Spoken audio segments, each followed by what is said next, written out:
Pernah nggak sih kalian berpikir apakah kita mampu menciptakan organisme seperti hewan, tumbuhan, bahkan manusia super yang hanya memiliki sifat unggul dan tidak dapat terjangkit penyakit? Nah, para ilmuwan pada zaman dahulu juga memikirkan hal yang mirip nih. Mereka berpikir bagaimana caranya mengedit gen-gen dalam tubuh makhluk hidup supaya hanya gen pekode sifat super saja yang akan diekspresikan oleh sel di dalam tubuh. Oleh karena itu, kita akan membahas mengenai the history of cloning. Kita akan membahas latar belakang sejarah, dampak dan perkembangan, juga relevansinya bagi dunia dan Indonesia. Penasaran? Yuk simak penjelasannya.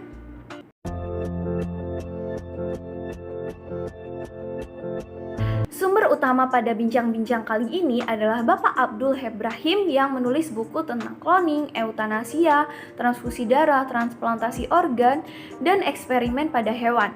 Dan juga ada Kak Lukiana Anastasia tentang hukum cloning di Indonesia.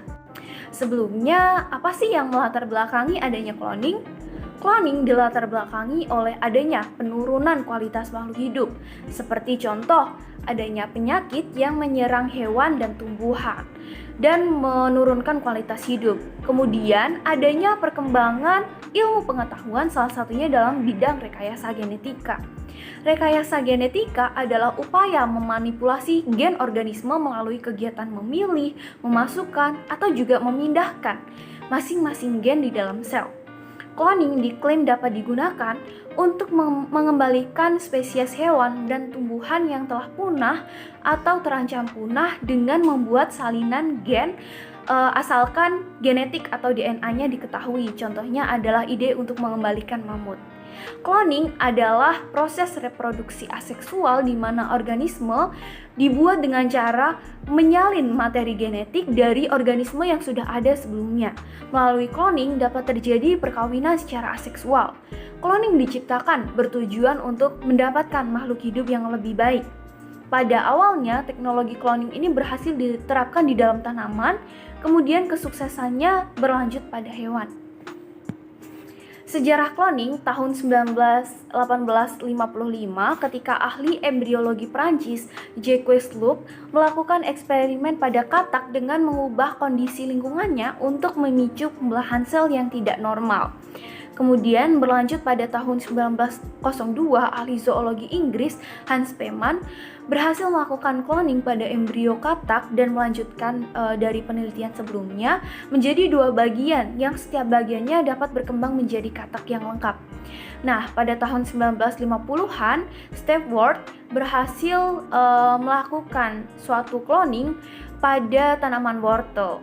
Nah, hal ini dilakukan dengan sel akar wortel yang dikultur sehingga tumbuh menjadi wortel normal yang identik dengan induknya. Tahun 1952, Robert Briggs dan Thomas Jecking berhasil melakukan cloning pada embrio domba menggunakan teknik transfer inti sel.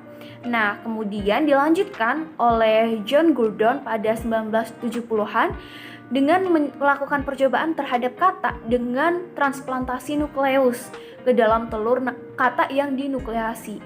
Selanjutnya, tahun 1996, puncaknya adalah ilmuwan Ian Wilmut yang berhasil melakukan cloning pada hewan yang lebih kompleks daripada katak, yaitu domba yang dikenal sebagai domba Dolly. Domba Dolly adalah hewan pertama yang berhasil dikloning dari sel dewasa yang diambil dari kelenjar susu domba yang sudah dewasa. Cloning is reproducing a genetically identical copy of an organism. Scientists are doing that all the time. But they aren't cloning humans. They're mostly making copies of cells or DNA fragments for research purposes. Occasionally, they'll clone an animal too. In the case of Dolly the sheep, scientists took a somatic cell from an adult sheep and inserted it into an egg that had all of its DNA information removed. Nah, sejak kemunculan domba Dolly ini, cloning menjadi topik yang sangat menarik perhatian dunia dan telah mengalami perkembangan yang signifikan. Cloning juga telah diterapkan dalam berbagai bidang, termasuk dalam bidang pertanian, pengobatan, dan penelitian. Nah, contohnya di bidang pertanian, cloning digunakan untuk memperbanyak tanaman dan hewan yang unggul. Di pengobatan, Cloning digunakan untuk memproduksi sel-sel atau jaringan yang dapat digunakan secara untuk terapi regeneratif. Contohnya adalah sel punca.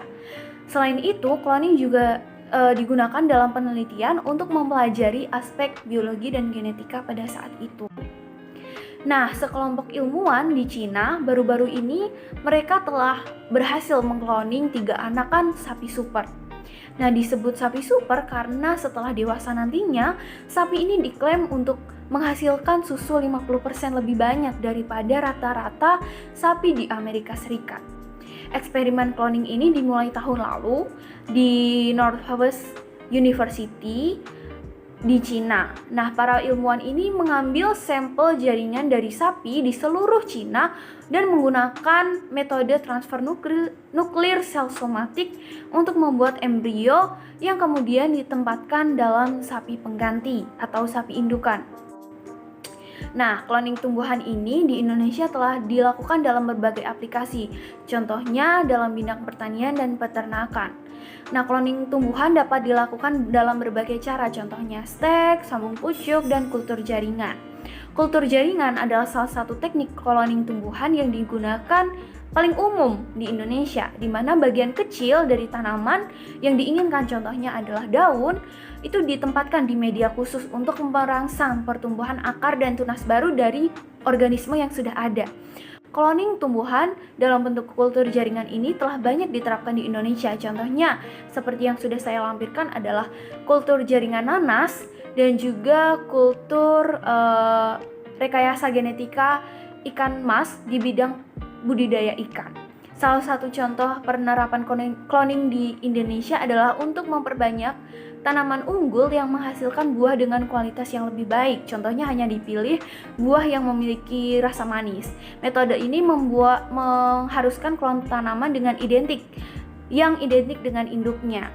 Penerapan cloning di Indonesia telah memberikan manfaat yang signifikan dalam meningkatkan produktivitas dan kualitas tanaman. Misalnya, cloning tumbuhan padi unggul dapat mempercepat proses pengembangan varietas padi baru yang lebih tahan terhadap penyakit atau virus. Selain itu, cloning juga dapat digunakan untuk memperbanyak tanaman obat langka yang sulit ditemukan di alam liar atau sudah punah. Keberhasilan tim Dr. Wilmut di tahun 1996 tadi mendorong para peneliti untuk melakukan riset terhadap tikus, kera, sapi, babi, dan juga kuda.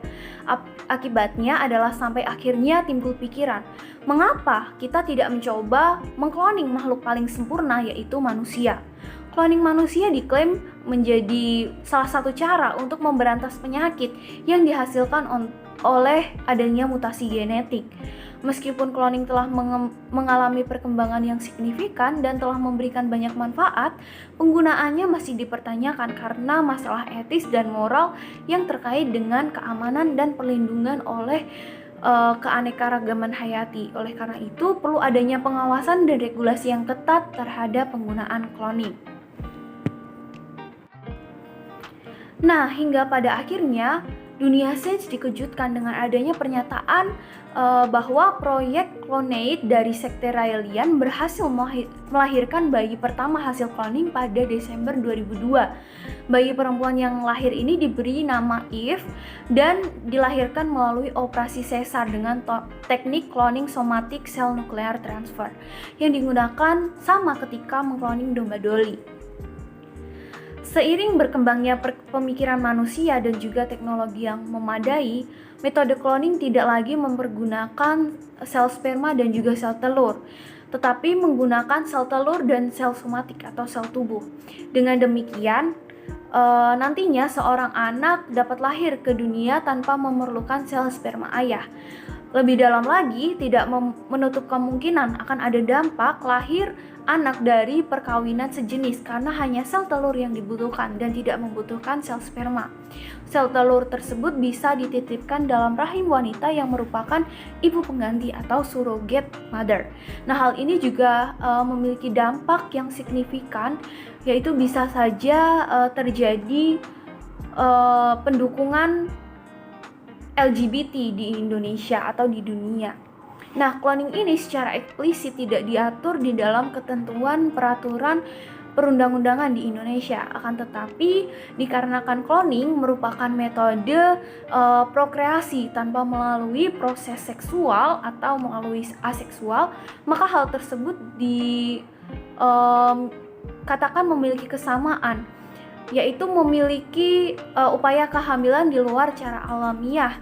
Nah, hal ini diatur di dalam Undang-Undang Nomor 36 Tahun 2009 tentang Undang-Undang Kesehatan yang telah saya lampirkan. Nah, dilanjutkan pada ayat yang kedua, yaitu mengenai persyaratan kehamilan di luar cara alamiah yang diatur dalam ayat 1 yang sudah saya tampilkan, yaitu setelah melihat penjelasan di atas, sudah teranglah bahwa masyarakat tidak serta-merta menerima penggunaan teknologi cloning. Cloning dapat membahayakan keberlangsungan masyarakat ini sampai sekarang belum memiliki kedudukan yang pasti di mata hukum. Namun dapat diketahui bahwa cloning telah melanggar hukum positif di Indonesia. Oleh karena itu, perlu diatur lebih lanjut hukum mengenai cloning sehingga dapat kepastian hukum dan juga pihak-pihak lain itu dapat dilindungi oleh payung hukum yang pasti melalui hukum cloning. Nah, signifikansi dalam negara Indonesia pada saat ini adalah dalam bidang pendidikan, yaitu cloning dapat menjadi pembelajaran ilmu pengetahuan dan juga membuka wawasan siswa tentang perkembangan teknologi dalam bioteknologi. Dan dalam bidang budaya, cloning dapat mempengaruhi pandangan masyarakat terhadap kehidupan dan juga memperdebatkan etika dan akan memicu adanya kasus LGBT. Kemudian dalam bidang agama, cloning dapat memicu perdebatan tentang penciptaan dan kelahiran karena mengubah ciptaan yang telah Tuhan ciptakan. Karena beberapa agama juga menentang cloning, contohnya agama Kristen. Nah, dalam bidang sosial, cloning dapat mempengaruhi struktur sosial keluarga. Misalnya, jika cloning manusia diizinkan, hal ini dapat memicu masalah sosial seperti masalah krisis identitas. Dalam ekonomi, cloning dapat memberikan manfaat, yaitu dalam bidang pertanian dan peternakan. Cloning hewan transgenik dapat menghasilkan protein atau obat hasil pertanian tahan terhadap serangan hama dan penyakit yang dapat membantu meningkatkan hasil produksi dan pendapatan peternakan atau pertanian. Nah, selanjutnya dalam Kejadian 1 ayat 28 telah dijelaskan bahwa Allah memberkati mereka, lalu Allah berfirman kepada mereka, "Beranak cuculah dan bertambah banyak, penuhilah bumi dan taklukkanlah itu, berkuasalah atas ikan-ikan di laut dan burung-burung di udara dan atas segala binatang yang merayap di bumi." Dapat kita lihat bahwa manusia sebagai rekan sekerja Allah yang diberikan tanggung jawab untuk memelihara ciptaan melalui perkembangan ilmu pengetahuan dan teknologi sebagai karunia Allah kepada manusia.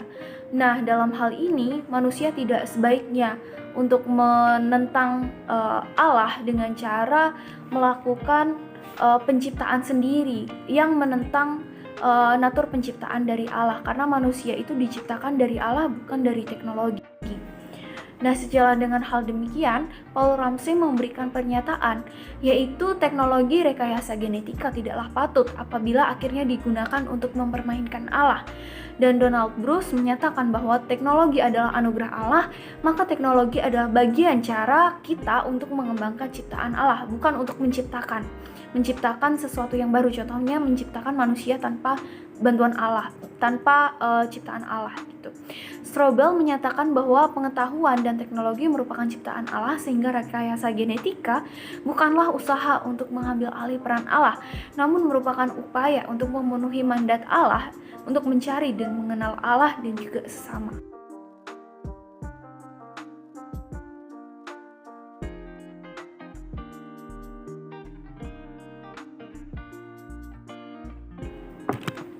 Sekian presentasi yang dapat saya lakukan. Terima kasih. Tuhan Yesus memberkati.